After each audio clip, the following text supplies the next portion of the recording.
RIMC राष्ट्रीय Indian military college Dehradun 7 जून को exam होने जा रहा है। इस वीडियो में कंप्लीट बात करेंगे एडमिट कार्ड को लेकर, क्योंकि एडमिट कार्ड को लेकर के कई सारे कंफ्यूजन भी हैं और साथ साथ में बहुत सारे पेरेंट्स परेशान हैं। अभी तक एडमिट कार्ड जारी नहीं हुआ है, तो क्या करना है?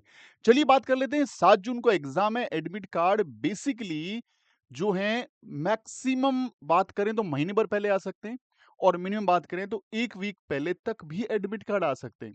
लेकिन अगर अभी तक आपको एडमिट कार्ड रिसीव नहीं हुआ है तो अलार्मिंग कंडीशन है, यानी खतरे वाली घंटी अभी बज चुकी है, क्योंकि यहाँ पे हो सकता है कि आपका एप्लीकेशन फॉर्म रिजेक्ट हो चुका हो या फिर कोई दूसरा इश्यू है। अभी आपको ये वीडियो देखते ही जागना है और अगर एडमिट कार्ड रिसीव हो गया है तो भी किन-किन बातों का ध्यान रखना है, ये इंपॉर्टेंट वीडियो है आप सबके लिए। देखिए, आरआईएमसी राष्ट्रीय इंडियन मिलिट्री कॉलेज मैंने गूगल किया, इसकी ऑफिशियल वेबसाइट खोली, तो क्या ऑफिशियल वेबसाइट के ऊपर एडमिट कार्ड आएगा? बहुत सारे न्यू पेरेंट्स हैं जिनको अभी तक एग्जैक्टली नहीं पता कि इनकी ऑफिशियल वेबसाइट के ऊपर क्या एडमिट कार्ड ये जारी करते हैं। तो इसका आंसर है नहीं।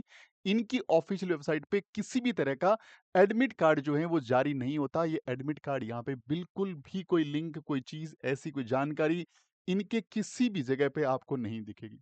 तो सर एडमिट कार्ड का क्या करें? देखिए, एडमिट कार्ड ऑफलाइन, थोड़ा-सा ऑनलाइन, क्यों बोल रहा हूँ मैं? बताऊँगा मैं आपको। ऑफलाइन का मीनिंग ये हुआ कि आपने अपना एप्लीकेशन फॉर्म कहाँ से मंगवाया था? देहरादून से मंगवाया था। देहरादून से मंगवाने के बाद बच्चे ने खुद से भरा था और भेजा कहाँ था? अपने स्टेट अथॉरिटी को भेजा था। कुछ केसेज़ में आप दूसरे स्टेट को भेज रहे थे। कौन से केस थे? अगर आपके फादर या मदर गवर्नमेंट एम्प्लॉयी है और सेंट्रल गवर्नमेंट के एम्प्लॉयी हैं और अपने स्टेट को छोड़ करके दूसरे स्टेट में जॉब कर रहे हैं, तो उनके पास ऑप्शन था कि वो अपने होम स्टेट में बच्चों को एग्जाम करवा लें या फिर जहां उनकी ड्यूटी है वहां पे एग्जाम करवा लें। ये दोनों सिचुएशन उनके पास अवेलेबल थी। तो अब यहां पे ये बात आती है कि सर एडमिट कार्ड हमें जो है रिसीव नहीं हुआ तो हमें भेजेगा कौन? क्या देहरादून भेजेगा? नहीं, जहां आपने फॉर्म जमा कराया वो भेजेंगे। दूसरा, एडमिट कार्ड कैसे आएगा? ऑफलाइन आएगा। किसके थ्रू आएगा? पोस्ट ऑफिस के थ्रू आएगा। तो सबसे पहला काम ये करना है, अगर एडमिट कार्ड रिसीव नहीं हुआ है तो नियरेस्ट पोस्ट ऑफिस पे जाइए, वहां पता करिए, बच्चे का नाम बताइए। अच्छा, वो लोग ये आपको जानकारी नहीं देंगे आपका एडमिट कार्ड कब आएगा, क्यों आएगा, आया नहीं आया, वो जानकारी नहीं देंगे। वो सिर्फ इतनी जानकारी दे सकते हैं कि यदि मान लीजिए बच्चे का नाम राम है तो आप वहां जाके पूछ सकते हैं कि मेरे बच्चे राम नाम से कोई डाक आया था पिछले 2-4 दिनों में, या फिर अभी पड़ा हो, या फिर आपने आपके लाके के पास हो, तो वो आपको इस तरह की जानकारी दे देंगे। आपके नाम से पिछले 7 दिनों में या 14 दिनों में कोई कार्ड आया है, कोई डाक आई है, तो आपको जानकारी दे देंगे, ताकि हम कंफर्म हो जाएं कि वहां से तो रिलीज हो गई थी लेकिन यहाँ पड़ी हुई है, या फिर यहाँ पे नहीं है कंफर्म, इसका मतलब वहीं पे रिलीज हुई है या नहीं हुई, पता लग जाएगा आपको। एक टेंटेटिवली आइडिया हो जाएगा। दूसरा काम क्या करना है? आपने जिस स्टेट अथॉरिटी को फॉर्म जमा करवाया था उन्हीं को कांटेक्ट करना है। कांटेक्ट कैसे करना है? एप्लीकेशन फॉर्म के साथ एक 4 पेज का प्रोस्पेक्टस आया था। उस 4 पेज के प्रोस्पेक्टस में ही आपने देख करके एड्रेस देखा था जहाँ आपका एप्लीकेशन फॉर्म भेजना था, उसी एड्रेस के आगे वाले कॉलम के अंदर वहाँ का कॉन्टैक्ट नंबर दे रखा है। बेसिकली गवर्नमेंट ऑफिसेज़ हैं, तो कॉन्टैक्ट नंबर पे कॉल करने से तुरंत नहीं उठाएँगे। 1 बार, 10 बार, 50 बार कॉल करना पड़ेगा। अगर किसी भी सिचुएशन में वो phone out of the range है या कॉल उठा ही नहीं रहे हैं, तो फिर दूसरा रास्ता है कि वहाँ ट्रैवल करके जाना पड़ेगा और पता करना पड़ेगा कि आपके बच्चे का एडमिट कार्ड जारी क्यों नहीं हुआ। इसके कई सारे रीज़न हो सकते हैं। पहला, एलिजिबिलिटी, कि एलिजिबिलिटी मैच नहीं हो रही हो। देखिए, बहुत सारी जगह मैं जनरली हमारे एक प्लेटफ़ॉर्म के ऊपर कम से कम 3 से 4 ऐसे कॉल डेली होते हैं जो इस बात से सरप्राइज़ होते हैं कि सर मेरे बच्चे का एडमिट कार्ड इस वजह से नहीं आया और मुझे मेरी इंस्टीट्यूट ने, मेरे टीचर ने मिसगाइड कर दिया था, या फिर उन्होंने बताया ही नहीं कि आप एलिजिबल है या नहीं है। तो आपको बता दूं, देखिए, इंस्टीट्यूशंस या किसी टीचर की तो मिस्टेक है ही है कि आपको मिसगाइड किया गया, लेकिन उससे भी ज़्यादा मिस्टेक मैं मानता हूँ आप खुद की भी अवेयरनेस डेवलप करनी पड़ेगी। हमें ये जानकारी डेवलप करनी पड़ेगी कि एडमिट कार्ड आने या कोई भी फॉर्म की एलिजिबिलिटी क्या होती है, उसकी जानकारी एज़ ए जागरूक पेरेंट्स हमें लेनी होगी, क्योंकि अगर हम ऑनलाइन बैठ करके किसी इंस्टीट्यूट को, किसी टीचर को या किसी क्लास को सिलेक्ट कर रहे हैं, तो हमें इतनी अवेयरनेस देखनी पड़ेगी कि जिस एप्लीकेशन फॉर्म की हम जानकारी ले रहे हैं या फिर आप जिस एग्ज़ाम की बच्चे को तैयारी करा रहे हैं, तो उसकी एलिजिबिलिटी क्या है, फॉर्म कब आता है, कैसे भरना है, क्या डॉक्यूमेंट लगाना है, ये सारी जानकारियाँ अगर नहीं है, इसी चैनल के ऊपर मैंने बहुत सारे वीडियोज़ पहले से बना के डाल रखे हैं। अलग-अलग प्लेलिस्ट बना रखी है, प्लेलिस्ट में जाइए, सैनिक के बारे में पूरी जानकारी जुटाइए, मिलिट्री के बारे में पूरी जानकारी जुटाइए, नवोदय के बारे में पूरी जानकारी जुटाइए, आरएमसी के बारे में जुटाइए, क्योंकि सारे एग्ज़ाम की मैंने बहुत ही बेहतरीन वीडियोज़ बना रखी है। आरएमसी की एलिजिबिलिटी को लेकर के भी बहुत सारे कन्फ्यूजन है, उनकी भी अलग से वीडियो बना रखे हैं, जाकर के चेक कर लें।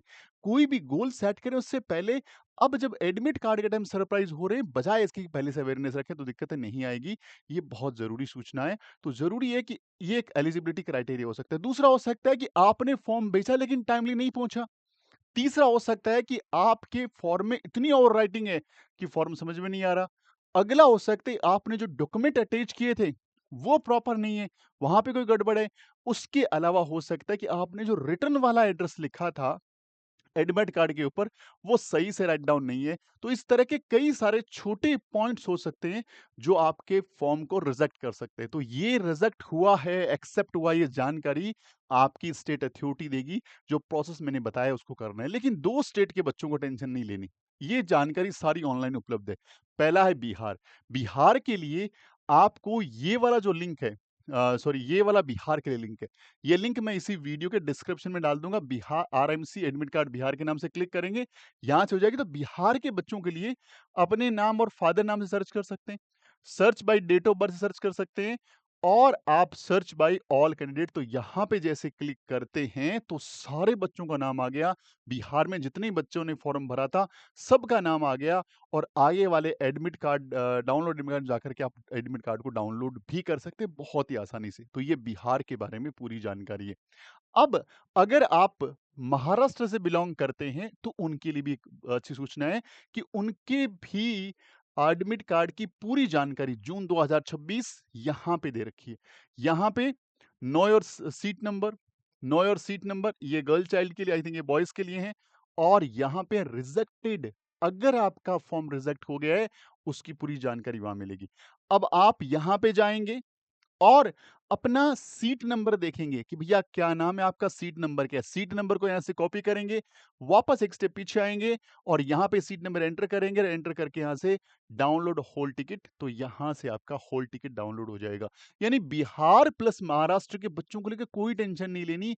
मैं आपके इसी वीडियो के डिस्क्रिप्शन में बिहार का और महाराष्ट्र का दोनों का एक लिंक डाल दूँगा। क्लिक करिए और आपके एडमिट कार्ड की जानकारी आप तक पहुँच जाएगी। बाकी स्टेट के बच्चों को जो प्रोसेस मैंने पहले बताया था उसी को फॉलो करना पड़ेगा। यानी पहले जाना पड़ेगा कहाँ पर? आपके नियरेस्ट पोस्ट ऑफिस, वहाँ से कोई जानकारी नहीं मिले फिर जाना पड़ेगा आपको अपने स्टेट अथॉरिटी के पास, जो अथॉरिटी के पास आपने फॉर्म सबमिट करवाया था। तो यही प्रोसेस रहेगा। एडमिट कार्ड आने के बाद आपको एडमिट कार्ड को सही ढंग से पढ़ना है।